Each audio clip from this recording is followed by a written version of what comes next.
Estou 6 dias sem comer. Algumas pessoas olham e falam, Galego, mas isso é o quê?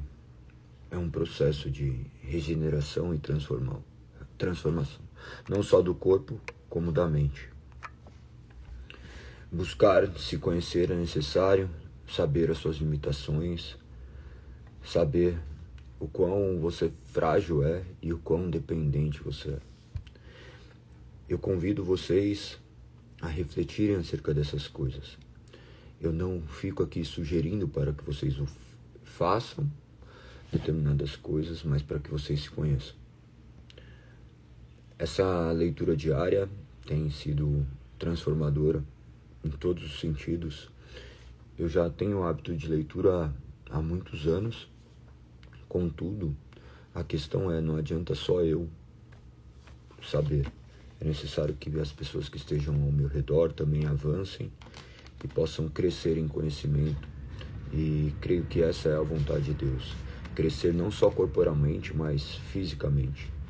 Porque muitos de vocês estão aqui, vocês se preocuparam um ano inteiro com seus corpos. Eu tenho plena convicção.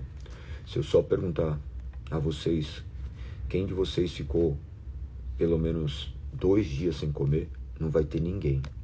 Eu tenho plena convicção disso. Não vai ter nenhuma pessoa que ficou 2 dias sem se alimentar. Por quê? Porque entende que o corpo é necessário, que o corpo é importante. E a partir disso, você olha essa realidade e você cuida desse corpo, porque você sabe que você só tem uma chance.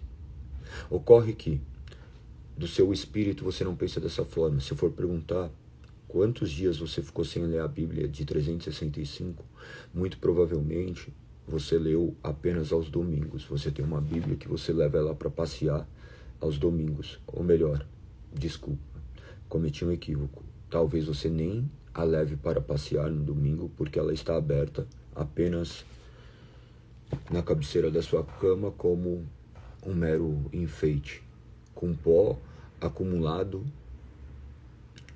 como se fosse um mero objeto místico, aberto no Salmo 23, como se ela ali pudesse espantar demônios, tal qual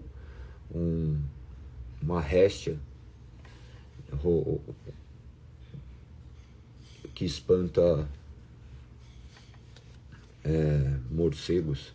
Não sei se é de alho, né? Réstia, não lembro, mas de qualquer forma. Ou uma cruz para espantar as coisas, ou talvez como uma figa para tirar mal olhado. Porque no final a fé virou um objeto místico, a Bíblia virou um livro ilustrativo, que ele é tido, mas não é lido, que ele está presente, mas não está internalizado. Diante desse triste diagnóstico, nós seguimos a caminhar, vendo que o homem se preocupa mais com a questão material do que espiritual. As pessoas perguntam para mim, Galego, mas como que você está fazendo isso? Você vai ficar doente, você vai ficar aquilo. Eu treinei todos os dias, eu estou completamente bem, eu não sou um amador, eu não faço isso à toa. Eu tive uma vida de atleta, minha vida inteira praticamente. Eu sou uma pessoa que tenho 3 faculdades, 2 pós-graduações. Eu não fico apenas existindo. Eu procuro viver. E viver não está atrelado a fazer aquilo que eu quero, mas fazer aquilo que é certo e correto. E estudando você vai chegar às mesmas conclusões que eu. Tendo conhecimento, eu tenho uma plena convicção de que vocês irão chegar a essas conclusões. As conclusões que, depois que você conhece, parecem ser tão óbvias, mas nós nos encontramos como cegos, tateando apenas. Portanto, façam o que deve ser feito. Não fiquem mais sendo guiados pelas suas vontades. Eu vejo muitos de vocês aqui completamente instáveis. Um dia estão na live, no outro dia não estão, leem a Bíblia de qualquer jeito, fazem as coisas de qualquer jeito e esperam resultados fantásticos. Vocês provavelmente não terão esses resultados porque suas atitudes não os conduzem a esse lugar. Isso daqui não é uma profecia, isso daqui é uma realidade, é um diagnóstico claro da realidade do mundo, um diagnóstico claro da vida. Nós vivemos uma vida de igreja onde é apenas um clube social e não realmente a igreja que representa Cristo Jesus. Nós devemos despertar e Deus há de nos despertar. Observe que esse diagnóstico que foi feito, você já provou para si mesmo que você entendeu que seu corpo é importante, mas que seu espírito não é importante, porque seu espírito não é alimentado de outra coisa a não ser da palavra. A única coisa que alimenta seu espírito é a palavra. Ele se alimenta dele mesmo, pois ele é mais do que o suficiente. Você aparentemente cuidou do seu corpo, imaginando que você ingerindo o que você estava ingerindo faria com que sua vida chegasse a algum lugar. E você viu que você só acumulou destruição sobre a sua vida, porque você ingeriu sua própria morte. Você comeu o que não deveria comer, não fez o que deveria fazer e ainda sim fica clamando a Deus por milagres, do quais você é o próprio destruidor e o causador e depois quer colocar a culpa em Deus. A realidade é, nós devemos despertar. Nós cremos que nós somos esses seres miseráveis e pecadores. E eu não falo aqui num ar de arrogância e de superioridade, porque tenho feito algumas coisas que a grande maioria da população não faz. Mas me olho como um homem que foi alcançado pela graça do Senhor. Tem me capacitado a ser aquilo que eu não consigo ser, a fazer aquilo que muitos julgam não conseguir, mas não me capacitando de maneira meramente espiritual, mas por intermédio de uma palavra que direciona a minha vida. A Bíblia, temos milhares de exemplos de pessoas que fizeram jejuns bem longos, embora meu jejum não seja meramente espiritual, porque eu não vivo uma parte espiritual e uma parte carnal.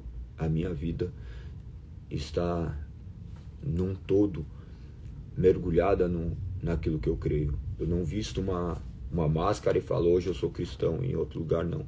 Eu tento ao máximo viver a vida cristã em toda a totalidade, reconhecendo que sou um homem falho, reconhecendo que sou um pecador, um homem miserável, que tem pensamentos impuros, que tem ações que envergonham o nome de Cristo e milhares de outras mazelas que me fazem refletir acerca de quem eu sou e eu posso enxergar esse grande Salvador que é Cristo Jesus.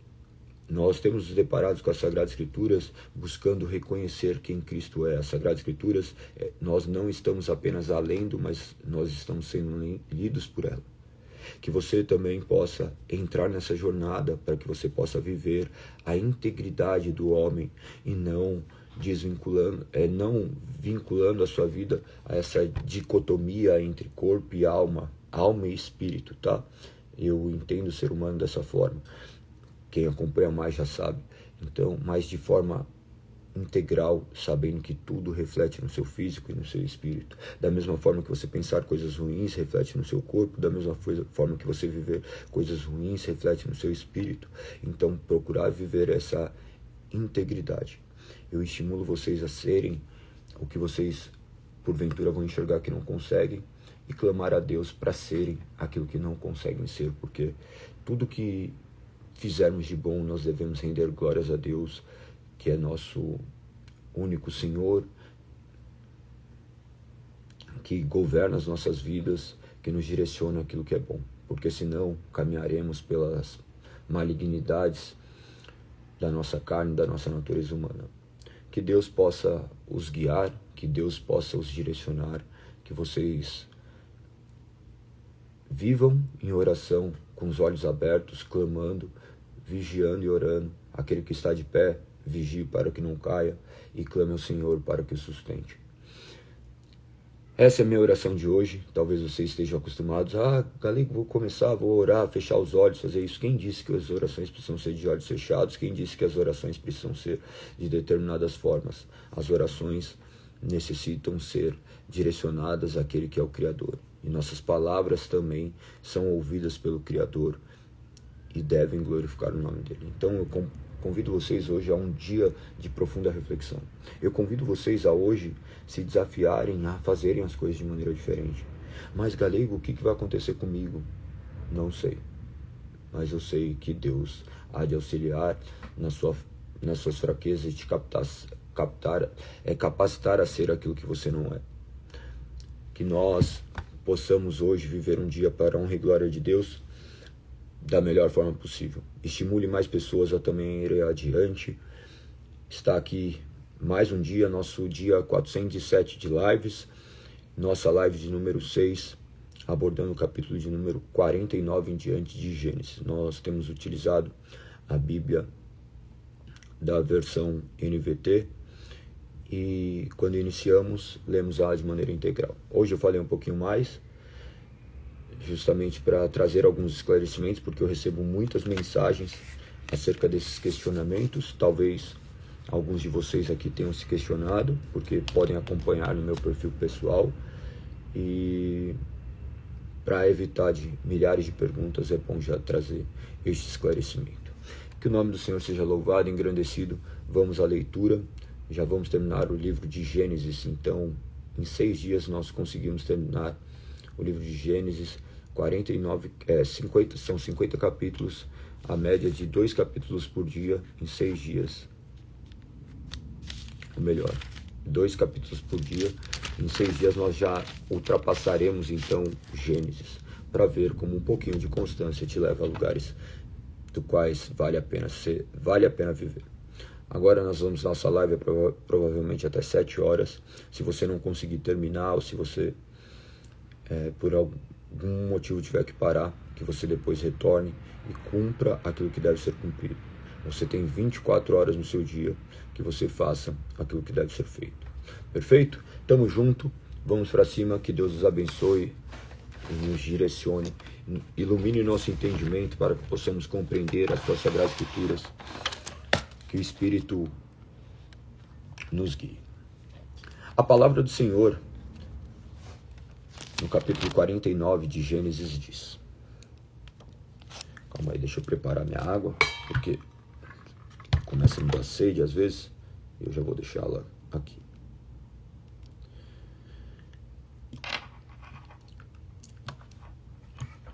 A Bíblia diz: Então Jacó mandou chamar todos seus filhos e lhe disse: Reúnam-se ao meu redor, e eu direi o que acontecerá a cada um de vocês nos dias que virão.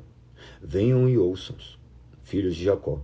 Ouçam Israel, seu pai. Ruben é meu filho mais velho, minha força, o filho da minha juventude vigorosa. É o primeiro em importância e o primeiro em poder. É contudo impetuoso como uma enchente, e não será mais o primeiro, pois deitou-se em minha cama, desonrou o meu leito conjugal. Simeão e Levi são iguais em tudo, suas armas são instrumentos de violência, que eu jamais esteja presente em suas reuniões, e nunca participe de seus planos, pois em sua ira mataram homens, e, por diversão, aleijaram bois. Maldita seja sua ira, pois é feroz. Maldita sua fúria, pois é cruel. Eu os espalharei entre os descendentes de Jacó e os dispersarei por todo Israel. Judá, seus irmãos o louvarão. Você agarrará seus inimigos pelo pescoço e todos seus parentes se curvarão à sua frente. Judá, meu filho, é um leão novo que acabou de comer sua presa. Como um leão, ele se agacha e como a leoa se deita. Quem tem coragem de acordá-lo? O cetro não se afastará de Judá, nem o bastão de autoridade de seus descendentes, até que venha aquele a quem pertence, aquele que todas as nações honrarão. Ele amarra seu potro a uma videira, seu jumentinho a uma videira seleta. Lava suas roupas em vinho, suas vestes no sangue das uvas. Seus olhos são mais escuros que o vinho, seus dentes mais brancos que o leite. Zebulon se estabelecerá à beira do mar, e será um porto para os navios, suas fronteiras se estenderão até Sidom. Isacar é um jumento forte, que descansa entre os 2 sacos de carga. Quando vir como o campo é bom e como a terra é agradável, curvará seus ombros para a carga, e se sujeitará a trabalhos forçados. Dan governará seu povo como qualquer outra tribo de Israel. Dan será uma serpente à beira da estrada, uma víbora junto ao caminho, que morde o calcanhar do cavalo e faz o cavaleiro cair. Ó Senhor, espero pelo teu livramento. Gade será atacado por bandos saqueadores, mas atacará quando bater em retirada. Se alimentará de comidas deliciosas e produzirá iguarias dignas de reis. Naphtali é uma gazela solta, que dá à luz a lindos filhotes. José é árvore frutífera junto à fonte. Seus ramos se estendem por cima do muro, arqueiros o atacaram brutalmente, atiraram nele e o atormentaram. Seu arco, porém, permaneceu esticado e seus braços foram fortalecidos pelas mãos do poderoso de Jacó, pelo pastor, a rocha de Israel. Que Deus de seu pai o ajude. O Todo-Poderoso o abençoe com bênçãos do alto céus. Bênçãos das profundezas das águas, bênçãos dos seios e do ventre, que as bênçãos de seu pai ultrapassem as bênçãos de seus antepassados e alcance as alturas das antigas colinas. Que essas bênçãos descansem sobre a cabeça de José, que é o príncipe entre seus irmãos. Benjamim é um lobo voraz. Pela manhã devora seus inimigos, ao entardecer divide o despojo. Essas são as 12 tribos de Israel. E foi isso que seu pai disse ao despedir de seus filhos. Deu a cada um deles a bênção que lhe era adequada. Em seguida, Jacó lhes deu a seguinte instrução: em breve morrerei e me reunirei a meus antepassados. Sepultem-me com meu pai e com meu avô na caverna do campo de Efron, o Hitita. É a caverna de Macpela, perto de Manre, em Canaã, que Abraão comprou do Hitita como sepultura permanente. Ali estão sepultados Abraão e sua mulher. Ali estão sepultados Isaque e sua mulher Rebeca. Ali sepultei Lia. É o campo e a caverna que meu avô Abraão comprou dos hititas. Quando Jacó terminou de dar essa instrução a seus filhos, deitou-se em sua cama, deu o último suspiro e, ao morrer, reuniu-se aos seus antepassados. Capítulo de número 50. José atirou-se sobre seu pai, chorou sobre ele e o beijou. Em seguida deu ordens aos médicos que o serviam para que embalsamassem o corpo de seu pai, e Jacó foi embalsamado. O processo de embalsamento levou 40 dias habituais. Os egípcios lamentaram sua morte durante 60 dias. Quando terminou o período de luto, José procurou os conselheiros do faraó e lhe disse: por gentileza, peço que falem com o faraó em meu favor. Digam-lhe que meu pai me fez prestar um juramento. Disse: morrerei em breve. Leve meu corpo de volta à terra de Canaã e coloque-me na sepultura que preparei para mim. Portanto, peço que me deixe ir sepultar meu pai. Depois voltarei sem demora.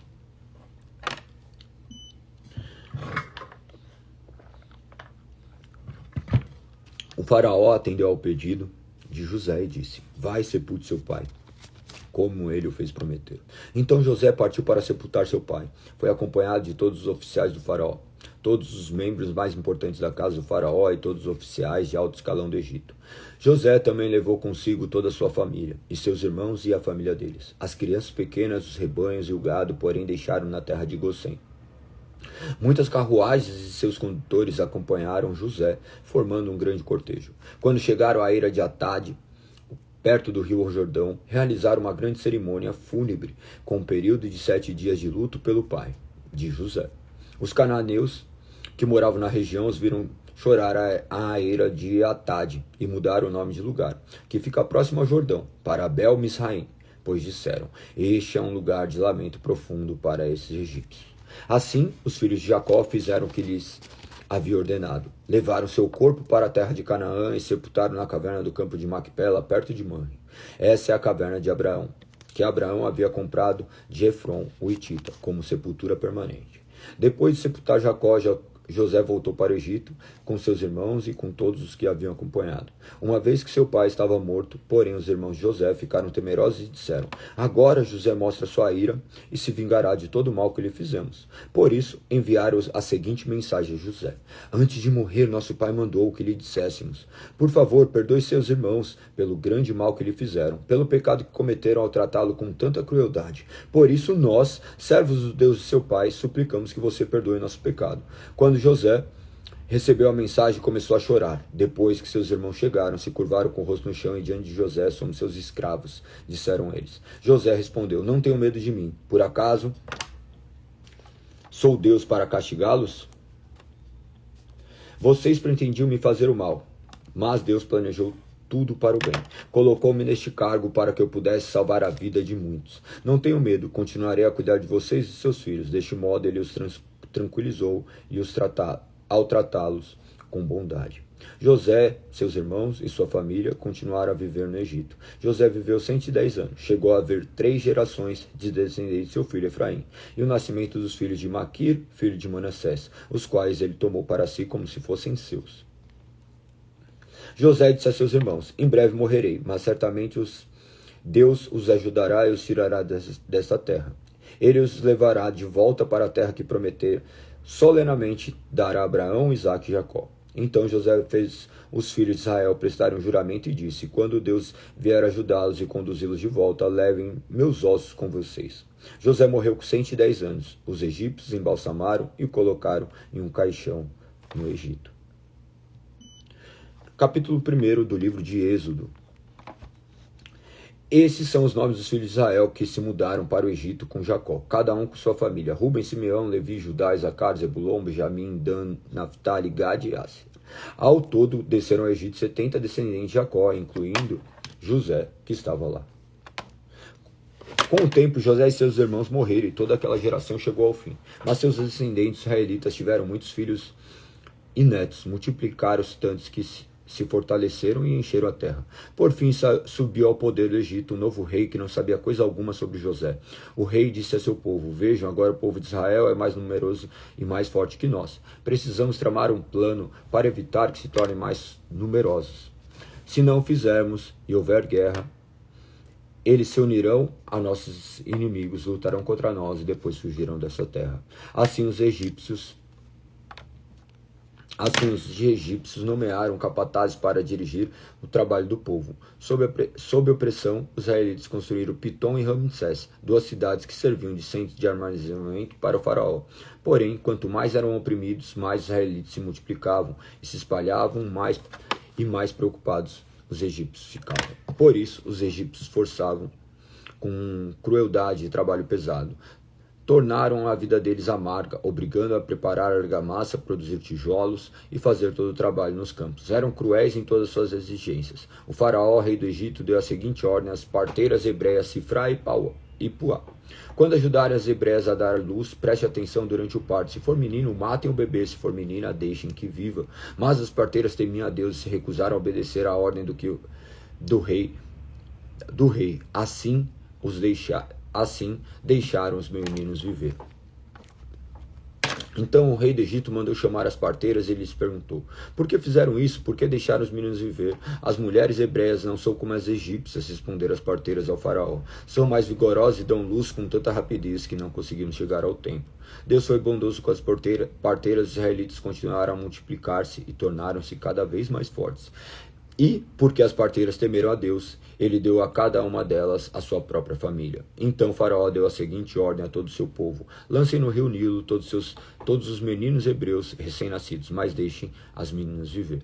Capítulo 2. Por essa época, um homem e uma mulher da tribo de Levi se casaram. A mulher engravidou e deu à luz um menino. Viu que era lindo o bebê e escondeu por 3 meses. Quando não conseguia mais escondê-lo, pegou um cesto feito de juncos de papiro e revestiu com betume e piche. Acomodou o bebê no cesto e colocou entre os juncos, à margem do rio Nilo.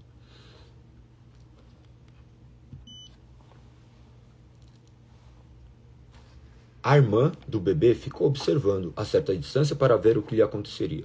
Pouco depois, a filha do faraó desceu ao Nilo para tomar banho e suas servas foram caminhar pela margem do rio. Quando a princesa viu o cesto entre os juncos, mandou sua serva buscá-lo. Ao abrir o cesto, a princesa viu o bebê. O menino chorava e ela sentiu pena dele. Deve ser um dos meninos hebreus, disse ela. Então a irmã do menino se aproximou e perguntou à princesa: a senhora quer que eu chame uma mulher hebreia para amamentar o bebê? Quero, respondeu a princesa. A moça foi e chamou a mãe do bebê. A princesa disse à mãe do bebê: leve este menino e amamente para mim. Eu o pagarei por sua ajuda. A mulher levou o bebê para casa e amamentou. Quando o menino cresceu, ela levou de volta a filha do faraó, que o adotou como seu próprio filho. A princesa o chamou de Moisés. Depois disse: eu o tirei da água.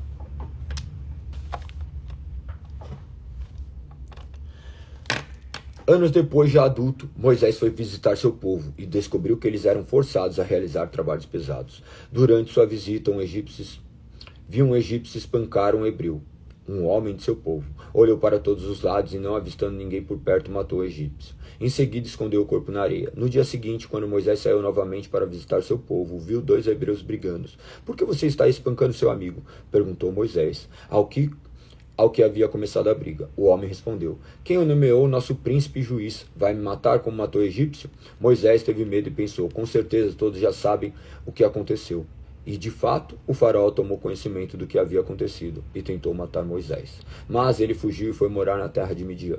Quando chegou a Midian, estabeleceu-se junto ao poço. O sacerdote Midian tinha 7 filhos que foram ao poço tirar água e encher bebedouros para o rebanho de seu pai. Então alguns pastores chegaram e expulsaram de lá. Moisés, porém, defendeu as moças e tirou água para o rebanho delas. Quando as moças voltaram para seu pai, Reuel, ele lhes perguntou, por que voltaram tão cedo? Elas responderam, o egípcio nos defendeu dos pastores. Depois tirou água e deu de beber ao seu rebanho. E onde está ele? Perguntou o pai. Por que deixaram lá? Convidam-me para comer conosco. Moisés aceitou o convite e foi morar com Reuel. Depois de algum tempo, Reuel entregou sua filha Zípora em casamento a Moisés. Mais tarde, ela deu luz a menino, a quem Moisés chamou de Gerson. Depois disse, sou forasteiro em terra alheia. Depois de muitos anos, o rei do Egito morreu. Os israelitas, porém, continuavam a gemer sob o peso da escravidão. Clamaram por socorro, e seu clamor subiu até Deus. Ele ouviu os gemidos e se lembrou da aliança que havia feito com Abraão, Isaque e Jacó. Olhou para os israelitas e percebeu sua necessidade. Capítulo 3. Certo dia, Moisés estava cuidando do rebanho de seu sogro, Jetro, sacerdote de Midian. Ele levou o rebanho para o deserto e chegou ao Sinai, um monte de Deus. Ali, o anjo do Senhor apareceu no fogo que ardia no meio de um arbusto. Moisés olhou admirado, pois embora o arbusto estivesse envolto em chamas, o fogo não o consumia. Que coisa espantosa, pensou ele, por que o fogo não consome o arbusto? Que coisa espantosa, pensou ele, porque o fogo não consome o arbusto, preciso ver isso de perto. Quando o Senhor viu Moisés aproximar-se para observar melhor, Deus o chamou do meio do arbusto, e Moisés, Moisés, aqui estou. Respondeu ele. Não se aproxime mais, o Senhor advertiu. Tire as sandálias, pois você está pisando em terra santa. Eu sou o Deus de seu pai, o Deus de Abraão, o Deus de Isaque e o Deus de Jacó. Quando Moisés ouviu isso, cobriu o rosto porque teve medo de olhar para Deus. Então o Senhor lhe disse, por certo, tenho visto a opressão de meu povo no Egito. Tenho ouvido seu clamor por causa de seus capatazes, sem bem quanto eles têm sofrido. Por isso, desci para libertá-los do poder dos egípcios e levá-los do Egito a uma terra fértil e espaçosa. É uma terra que produz leite e mel com fartura, onde hoje habitam os cananeus, os hititas, os amorreus, os ferrezeus, os heveus e os jebuseus. Sim, o clamor do povo de Israel chegou até mim, e eu tenho visto como os egípcios os tratam cruelmente. Agora vá, pois eu o envio a Faraó. Você deve tirar do meu povo Israel do Egito, porém, disse Deus, quem sou eu para me apresentar ao Faraó? Quem sou eu para tirar o povo de Israel do Egito? Deus respondeu, eu estarei com você, este é o sinal que sou, aquele que o envia. Depois que você tirar o povo do Egito, vocês adorarão a Deus neste monte. Moisés disse a Deus, se eu for a Israel, eles disseram, o Deus de seus antepassados me enviou a vocês, e vocês perguntarão, qual é o nome dele? O que devo dizer? Deus respondeu a Moisés, eu sou aquele que sou. Diga ao povo de Israel, eu sou, me enviou a vocês. Deus também me instruiu Moisés, diga ao povo de Israel, Javé, o Deus de seus antepassados, o Deus de Abraão, Deus de Isaque, Deus de Jacó, enviou a vocês. Este é meu nome para sempre, um nome pelo qual serei lembrado de geração em geração. Agora vá, reúna os líderes de Israel, diga-lhes que Javé, o Deus de seus antepassados, o Deus de Abraão, de Isaque e Jacó, lhe apareceu e disse, tenho observado atentamente e vejo como os egípcios os têm tratado. Prometi libertá-los da opressão do Egito, levá-los a uma terra que produz leite e mel com fartura, onde hoje habitam os cananeus, os hititas, os amorreus, os ferrezeus, os heveus e os jebuseus. Os líderes de Israel aceitaram sua mensagem. Em seguida, você e eles se apresentarão ao rei do Egito e lhes dirão, o Senhor, o Deus dos hebreus, veio ao nosso encontro. Agora pedimos que nos permita fazer uma viagem de 3 dias ao deserto para oferecermos sacrifícios ao Senhor, nosso Deus. Eu sei que o rei do Egito não nos deixará ir, a não ser que uma mão poderosa o force. Por isso, levantarei minha mão e ferirei os egípcios com todo tipo de milagres que farei do meio deles. Então, por fim, o faraó os deixará ir. Farei que os egípcios sejam bondosos com os israelitas, e assim vocês não sairão da terra do Egito de mãos vazias. Todas as mulheres israelitas pedirá de suas vizinhas egípcias, mulheres que vistam artigos de ouro e prata e roupas caras com as quais vestirão seus filhos e suas filhas, de modo que vocês tomarão para si a riqueza dos egípcios. Capítulo 4. Sinais do poder do Senhor. Moisés respondeu: E se não acreditarem em mim, ou não quiserem me ouvir, e disserem: O Senhor nunca lhes apareceu? Então o Senhor lhe perguntou: O que você tem na mão? Uma vara? Respondeu Moisés. Jogue no chão, disse o Senhor. Moisés jogou a vara no chão e ela se transformou numa serpente. Moisés fugiu dela, mas o Senhor disse: Estenda a mão e pegue pela cauda. Moisés estendeu a mão e pegou a serpente, e ela voltou a ser uma vara. Então o Senhor lhes disse: Faça esse sinal, e eles acreditarão que o Senhor, Deus de seus antepassados, Abraão, o Deus de Isaac e o Deus de Jacó, de fato lhe apareceu. O Senhor também disse a Moisés: Agora coloque a mão dentro do seu manto. Moisés colocou dentro do manto, e quando tirou, ela estava com lepra, branca como a neve. Colocou a mão dentro do manto outra vez, disse o Senhor. Moisés o colocou dentro do manto outra vez, e quando tirou, ela estava tão saudável quanto o resto do corpo. Disse ainda: Se eles não acreditarem em você e não deixarem se convencer pelo primeiro sinal, serão convencidos pelo segundo. Se não acreditarem em você, nem ouvirem depois desses dois sinais, tire um pouco de água do rio Nilo e derrame sobre a terra seca. Quando fizer, a água do Nilo se transformará em sangue na terra. Moisés, porém, disse ao Senhor: O Senhor não tem facilidade. Ó Senhor, não tenho facilidade para falar, nem antes nem agora que falaste com teu servo. Não consigo me expressar e me atrapalho com as palavras. O Senhor perguntou a Moisés: Quem forma a boca do ser humano? Quem torna o homem mudo ou surdo? Quem o torna cego ou faz ver? Por acaso não sou eu, Senhor? Agora vá, estarei com você quando falar, e o instruirei a respeito do que deve dizer. Por favor, Senhor, suplicou Moisés, envia qualquer outra pessoa. Então o Senhor se irou com Moisés e lhe disse: E quando seu irmão Arão é levita?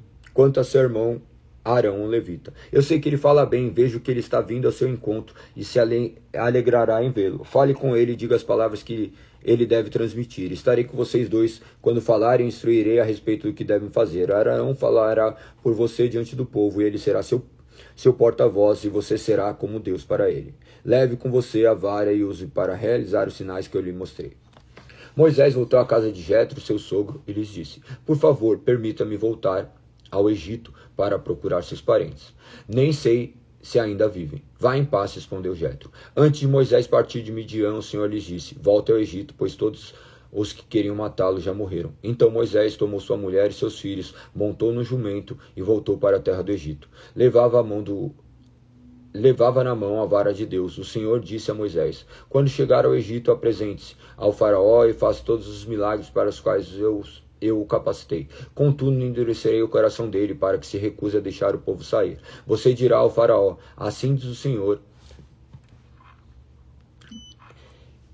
Israel é meu filho mais velho. Ordenei que você deixasse meu filho sair para me adorar. Mas uma vez que você se recusou, matarei seu filho mais velho. No caminho para o Egito, no lugar onde Moisés e sua família haviam parado,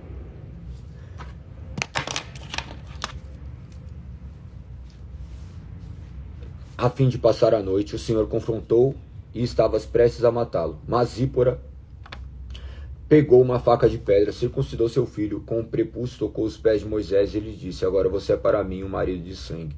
Quando disse o marido de sangue, ela estava se referindo à circuncisão. Depois disso, o Senhor deixou Moisés. O Senhor tinha dito a Arão: Vá ao deserto ao encontro de Moisés. Arão encontrou Moisés no monte de Deus e saudou com um beijo. Moisés contou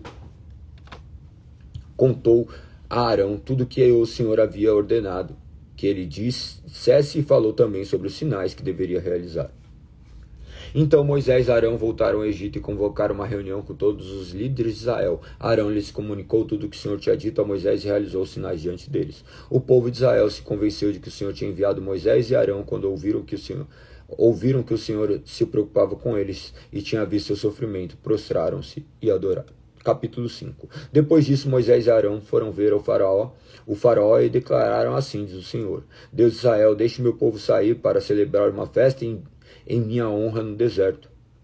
Quem é o Senhor? Retrucou o faraó. Porque devo dar ouvidos a ele e deixar Israel sair? Não conheço o Senhor e não deixarei Israel sair. Então Arão e Moisés disseram: O Deus dos hebreus se encontrou conosco, portanto deixe-nos deixe-nos fazer uma viagem de 3 dias ao deserto para oferecermos sacrifícios ao Senhor, nosso Deus. Do contrário, ele nos castigará com alguma praga ou pela espada. O rei do Egito respondeu: Moisés e Arão, por que distrai o povo de suas tarefas? Voltem ao trabalho. Olhem, há muito do seu povo nessa terra, e vocês os estão impedindo de trabalhar.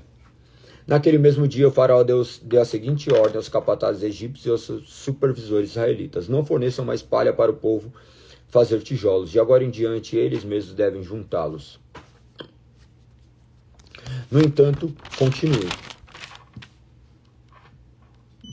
a exigir que produza a mesma quantidade de tijolos que antes. Não reduzam a cota. Eles são preguiçosos e por isso clamam: deixe-nos sair para sacrificar ao nosso Deus. Aumente a carga de trabalho deles e cobre o cumprimento das tarefas. Isso os ensinará a não dar ouvidos a mentiras. Os capatazes e supervisores saíram e informaram o povo. Assim diz o faraó: vocês não receberão mais palha. Saiam e juntem-na onde puderem encontrá-la. No entanto, continuarão a produzir a mesma quantidade de tijolos que antes. Então o povo se espalhou por toda a terra do Egito para juntar a palha que sobrava das colheitas. Enquanto isso, os capatazes egípcios continuavam a pressioná-los. Complete sua cota diária de tijolos, como faziam quando nós lhe fornecíamos palhas. E açoitavam os supervisores israelitas que haviam sido encarregados da equipe de trabalhadores. Por que não completaram as cotas nem ontem, nem hoje? Perguntaram. Os supervisores israelitas foram suplicar a Faraó: por favor, não trate seus servos deste modo. Não recebemos palha, mas os capatazes continuam a exigir: façam tijolos. Somos açoitados constantemente, mas a culpa é do seu próprio povo. O faraó, porém, gritou: vocês são preguiçosos, por isso andam dizendo: deixe-nos sair para oferecer sacrifícios ao Senhor. Voltem agora mesmo ao trabalho, não receberão palha, mas terão que produzir a mesma cota de tijolos. Quando os supervisores israelitas ouviram: vocês não poderão reduzir a quantidade de tijolos produzidos por dia, perceberam que estavam em sérios apuros. Ao sair do palácio do faraó, encontraram Moisés e Arão, que esperavam do lado de fora. Eles disseram aos 2 irmãos: o Senhor os julgue e os castiguem por terem feito Faraó e seus oficiais nos odiarem. Vocês colocaram uma espada na mão deles e lhes deram uma desculpa para nos matar. Moisés voltou ao Senhor e disse: por que trouxestes toda essa desgraça sobre o povo, Senhor? Por que me enviastes? Desde que me apresentei ao Faraó como teu porta-voz, ele passou a tratar teu povo com mais crueldade. Tu não fizestes coisa alguma para libertá-lo. Capítulo 6. Então o Senhor disse a Moisés: agora você verá o que vou fazer ao Faraó. Quando ele sentir o peso da minha mão forte, deixará o povo sair. Sim, pelo peso da minha mão forte, fará o povo ir embora de sua terra.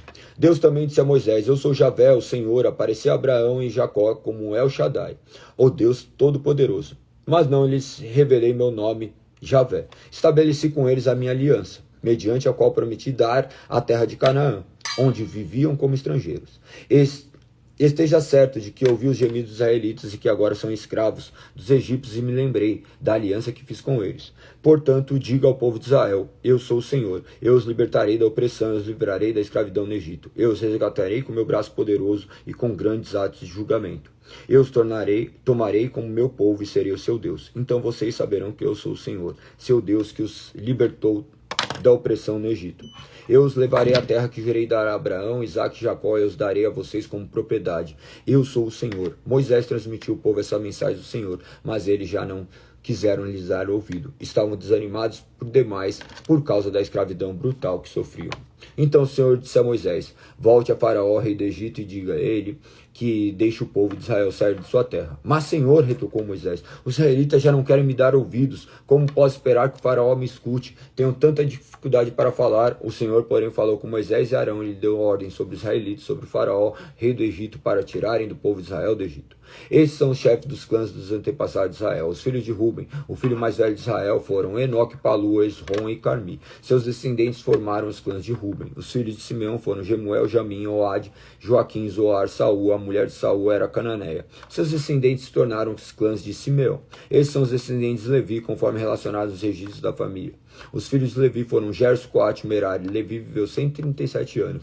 Os descendentes de Gerson foram Libino e Simei. Cada um deles se tornou o antepassado de um clã. Os descendentes de Coate foram Arão, Ishar, Hebron e Uziel. Coate viveu 173 anos. Os descendentes de Merari foram Mali e Musi. Estes são os clãs dos levitas, conforme relacionados nos registros de família. Arão se casou com Joquebede, irmã de seu pai. Ela deu luz a 2 filhos. Arão e Moisés. Arão viveu 137 anos. Os filhos de Zar foram Corá, Nefeg, Sicre. Os filhos de Uziel foram Misael, Eusafã e Sitre. Arão se casou com Eliseba, filho de Aminadab, irmã de Nasson. Ela deu luz aos filhos Nadab, Abiú, Eleazar e Itamar. Os filhos de Corá foram Assir, Elcano e Abiasaf. Eleazar, filho de Arão, casou-se com uma das filhas de Putiel, e ela deu luz aos filhos de Finéias, a seu filho Finéias. Esses são os chefes entre os antepassados das famílias dos levitas, relacionados de acordo com seu clã. Foi esses dois, Arão e Moisés, que o Senhor disse: tire as sandálias do Egito, tire os israelitas do Egito, organizados segundo seus clãs. Foram eles, Moisés e Arão, que se dirigiam ao faraó, rei do Egito, para falar sobre a saída dos israelitas daquela terra. Quando o Senhor falou com Moisés na terra do Egito, disse-lhes: eu sou o Senhor, transmito ao faraó, rei do Egito, tudo lhe disseram. Contudo, Moisés questionou o Senhor e disse: não posso fazer isso, tenho tanta dificuldade de falar, porque o faraó me daria ouvidos. Então o Senhor disse a Moisés: preste atenção ao que vou dizer. Eu o farei parecer Deus para o faraó, e Arão, seu irmão, será seu profeta. Diga a Arão tudo o que eu lhe ordenar, e Arão mandará o faraó deixar o povo de Israel sair. Contudo, endurecerei o coração de faraó, e depois multiplicarei meus sinais e maravilhas na terra do Egito. Mesmo assim, o faraó se recusará a ouvi-lo, de modo que farei minha mão pesar sobre o Egito. Então resgatarei meu exército, meu povo israelitas da terra do Egito, com grandes atos de julgamento. Quando eu levantar minha mão e tirar os israelitas do meio deles, os egípcios saberão que eu sou o Senhor. Moisés e Arão fizeram conforme o Senhor lhes ordenou. Quando falaram com o faraó, Moisés tinha 80 anos e Arão 83. O Senhor disse a Moisés e Arão: o faraó exigirá: mostre-me um milagre. Quando ele o fizer, diga a Arão: tome sua vara e jogue no chão na frente do faraó, e ela se transformará numa serpente. Então Moisés e Arão foram ver o faraó e fizeram conforme o Senhor havia ordenado. Arão jogou a vara no chão diante do faraó e de seus oficiais, e ele se transformou numa serpente. O faraó mandou chamar seus sábios e feiticeiros por isso, e por meio de suas artes mágicas, esses magos egípcios fizeram a mesma coisa. Jogaram suas varas no chão e elas se transformaram em serpentes, mas a vara de Arão engoliu as varas dos magos. O coração do faraó, porém, permaneceu endurecido, e ele continuou recusando-se a ouvir, exatamente como o Senhor tinha dito. O Senhor disse a Moisés: o coração do faraó é duro, e ele continua se recusando a deixar o povo sair. Portanto, vá a faraó pela manhã, quando ele estiver descendo até o rio, pare à margem do Nilo, e encontre-se com ele ali. Não se esqueça de levar a vara que se transformou em serpente. Então diga: o Senhor, o Deus dos Hebreus, me enviou para lhes falar: deixe meu povo sair para me adorar no deserto. Até agora você se recusou a ouvi-lo. Por isso, assim diz o Senhor: eu lhe mostrarei o que sou o Senhor. Vejam, com esta vara que tenho na mão, baterei nas águas do Nilo, e elas se transformarão em sangue. Os peixes do rio morrerão, e o rio ficará mal cheiroso. Os egípcios não poderão beber essa água. O Senhor disse a Moisés: diga a Arão: tome sua vara e estenda a mão sobre as águas do Egito, sobre todos os seus rios, canais, açudes, reservatórios. Toda a água se transformará em sangue, até mesmo a água armazenada em vasilhas de madeira de pedra. Moisés e Arão fizeram conforme o Senhor ordenou, diante dos olhos do faraó e de todos os seus oficiais. Arão levantou a vara e bateu nas águas do Nilo, e o rio inteiro se transformou em sangue. Os peixes do rio morreram, e a água ficou tão mal cheirosa que os egípcios não podiam bebê-la. Havia sangue em toda a terra do Egito. Mais uma vez, porém, os magos do Egito usaram sua mágica e também transformaram a água em sangue, e o coração do faraó continuou endurecido. Ele se recusou a ouvir Moisés e Arão, como o Senhor tinha dito. O faraó voltou para seu palácio e não pensou mais no assunto. Todos os egípcios cavaram as margens do rio para encontrar a água potável, pois não podia beber da água do Nilo. 7 dias se passaram desde o momento que o Senhor feriu o Nilo. Então o Senhor disse a Moisés: Volte ao faraó e anuncie: assim diz o Senhor, deixe meu povo sair para me adorar. Se você se recusar a deixá-lo sair, enviarei uma praga de rãs sobre todo o seu território. Capítulo 8. O rio Nilo fervilhará de rãs. Eles subirão ao rio e invadirão seu palácio. Até mesmo seu quarto e sua cama entrarão nas casas de seus oficiais e de seu povo. Saltarão para dentro dos fornos das tigelas de amassar pão. As rãs avançarão sobre você, sobre seu povo e sobre todos seus oficiais. O Senhor também disse a Moisés: diga a Arão: estenda sua vara que traz em sua mão sobre todos os rios, canais e açudes do Egito, e faça subir rãs sobre toda a terra. Arão estendeu a mão sobre as águas do Egito, e as rãs subiram e cobriram toda a terra. Os magos, porém, usaram as artes mágicas para imitar a praga e também fizeram aparecer as rãs sobre a terra do Egito. Então o faraó convocou Moisés e Arão e disse: Supliquem ao Senhor que afaste as rãs de mim e de meu povo. Deixarei meu povo sair para oferecer sacrifícios ao Senhor. Pois escolha a hora, respondeu Moisés. Diga-me quando deseja que eu suplique pelo faraó, por seus oficiais e por seu povo. Então o faraó e suas casas ficarão livres das rãs e elas permanecerão apenas no rio Nilo. Que seja amanhã, disse o faraó. Seja como o faraó disse, respondeu Moisés. Então saberá que não há ninguém como o Senhor nosso Deus. As rãs deixarão o faraó e suas casas, seus oficiais e seu povo permanecerão apenas no rio Nilo. Moisés e Arão saíram do palácio do faraó e Moisés clamou ao Senhor a respeito das rãs que ele havia mandado.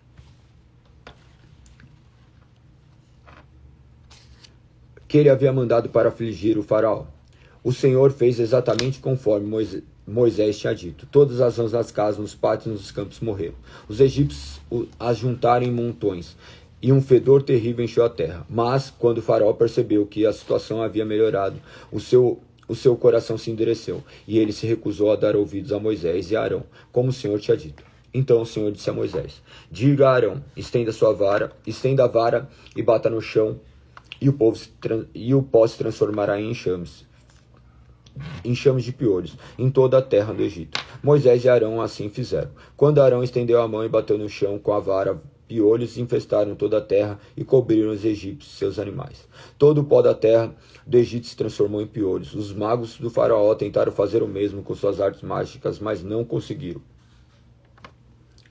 E os piolhos cobriram tudo, tanto as pessoas como os animais. Isso é o dedo de Deus, exclamaram os magos do faraó. Mas o coração do faraó continuou endurecido, recusou ouvi-los como o Senhor tinha dito. Em seguida o Senhor disse a Moisés: Levante-se cedo amanhã e coloque diante do faraó quando ele descer do Egito. Diga-lhes: assim diz o Senhor: Deixe meu povo sair para me adorar. Se vocês se recusarem, enviarei enxames de moscas sobre vocês e seus oficiais, e seu povo e sobre todas as casas. Os lares egípcios e todo o chão ficará cheio de mosca. Dessa vez, porém, pouparei a região de Gosém, onde meu povo vive. Lá não aparecerão moscas, então você saberá que eu sou o Senhor e estou presente até mesmo no meio de sua terra. Farei clara distinção entre meu povo e o seu. Esse sinal acontecerá amanhã. O Senhor fez exatamente o que disse. Um denso enxame de moscas encheu o palácio do faraó e as casas de seus oficiais. Todo o Egito ficou em estado de calamidade por causa das moscas. O faraó mandou chamar Moisés e Arão e disse: Vamos oferecer sacrifício ao seu Deus. Façam aqui mesmo nesta terra. Não seria certo, respondeu Moisés. Os sacrifícios que oferecemos ao Senhor nosso Deus são detestáveis aos egípcios. Se apresentarmos aqui mesmo nossos sacrifícios que os egípcios consideram detestáveis, eles os apedrejarão. Para oferecer sacrifícios ao Senhor nosso Deus, precisamos fazer uma viagem de 3 dias ao deserto, como ele ordenou. Podem ir, respondeu Faraó. Deixarei que viajem ao deserto para oferecer sacrifícios ao Senhor, seu Deus, mas não se afastem de demais, supliquem por mim. Moisés respondeu: Assim que sairmos de sua presença, suplicaremos ao Senhor. E amanhã os enxames de moscas deixarão o faraó, seus oficiais e todo o seu povo, mas fique avisado o faraó de que não deve mentir novamente, recusando-se a deixar o povo a sair para sacrificar ao Senhor. Moisés saiu do palácio do faraó e suplicou ao Senhor que remove todas as moscas. O Senhor atendeu Moisés e fez enxames de moscas deixarem o faraó, seus oficiais e seu povo. Não restou uma só mosca, mas o coração dos faraós se endureceu outra vez. Ele se recusou a deixar o povo sair. O Senhor ordenou a Moisés: Volte ao faraó e diga-lhe: Assim diz o Senhor dos Hebreus. Capítulo 9. Deixe meu povo sair para me adorar. Se você continuar a detê-lo e recusar a deixá-lo sair, a mão do Senhor ferirá como uma praga mortal todos os seus animais, cavalos, jumentos, bois e ovelhas. Mais uma vez, porém, o Senhor não fará distinção entre os animais dos israelitas e dos egípcios. Não morrerá um só animal de Israel. O Senhor já definiu quando a praga começará. Amanhã o Senhor ferirá a terra. O Senhor fez como tinha dito. Na manhã seguinte, todos os animais dos egípcios morreram, mas os israelitas não perderam um só animal. O faraó mandou investigar e confirmou que o povo de Israel não havia perdido um só animal. Ainda assim, o coração do faraó permaneceu endurecido e ele continuou se recusando a deixar o povo sair. O Senhor disse a Moisés e Arão: Pegue um punhado de cinzas de um forno de olaria. Moisés deve lançá-lo no ar, diante dos olhos do faraó. Assim se espalharão sobre a terra do Egito como poeira fina e provocarão feridas purpulentas nas pessoas e nos animais em todo o Egito. Então Moisés e Arão pegaram um punhado de cinzas de um forno de olaria e se colocaram diante de Faraó. Moisés lançou as cinzas no ar e surgiram feridas, tanto nas pessoas como nos animais. Nem mesmo os magos conseguiram permanecer diante de Moisés, pois surgiram feridas deles e também em todos os egípcios. Mas o Senhor endureceu o coração de Faraó, e como o Senhor tinha dito a Moisés, o Faraó se recusou a ouvir. O Senhor disse a Moisés: amanhã levante-se cedo, vá até o Faraó e diga-lhe: assim diz o Senhor, o Deus dos Hebreus, deixe meu povo sair para me adorar. Do contrário, enviarei mais pragas sobre você, sobre seus oficiais, sobre seu povo.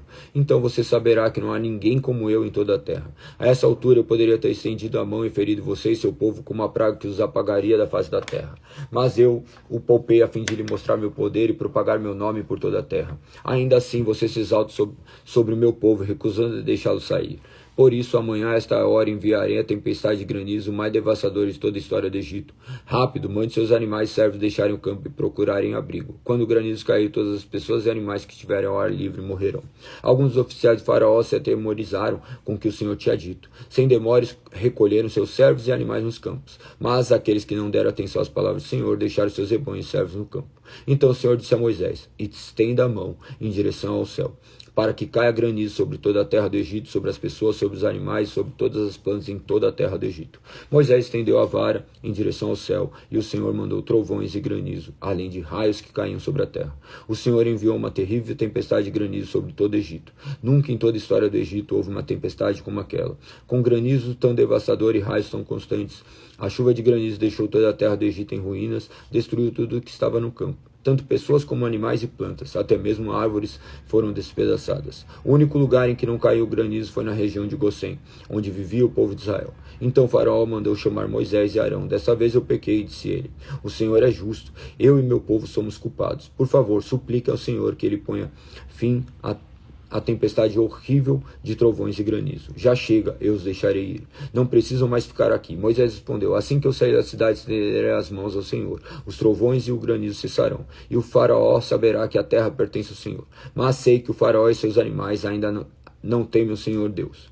Todo o linho e a cevada foram destruídos pelo granizo, pois a cevada estava na espiga, e o linho em flor. O trigo comum e o trigo candeal, porém, foram poupados, pois ainda não tinham brotado do solo. Moisés deixou a corte do Faraó e saiu da cidade. Quando estendeu as mãos do Senhor, os trovões e o granizo cessaram, e a chuva torrencial parou.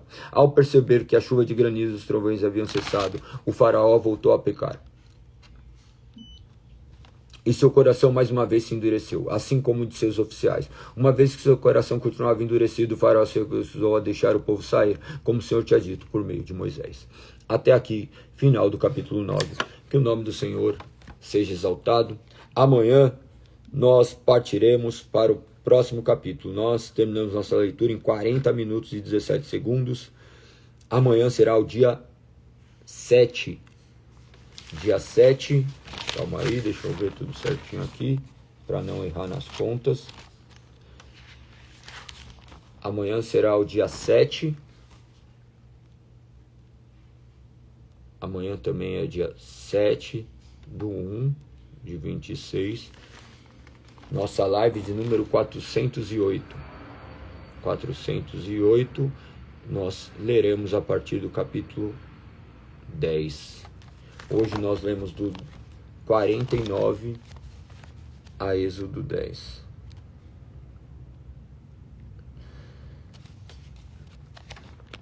Lemos em 40 minutos. Maravilhoso ver o agir de Deus. Espero que essas leituras estejam edificando a vida de vocês, como eu sei que está. Assim como você não sabe como o alimento preenche seu corpo, a palavra transcorre da mesma forma. Você lê algumas coisas e porventura talvez sejam ocultos ainda aos seus olhos, mas tenha certeza que isso tem te alimentado e te direcionado a viver para a glória de Deus. Que você possa continuar firme e forte. Eu convido vocês a comentarem nas publicações todas as vezes e, acima de tudo, mandarem para outras pessoas. Vocês não sabem quem irão aceitar. Simplesmente mande. Pergunta, entra para a pessoa, fala assim: você já leu a Bíblia alguma vez? Conversa com eles. Pensa uma coisa. Nós somos protestantes. Dificilmente você viu um protestante evangelizando.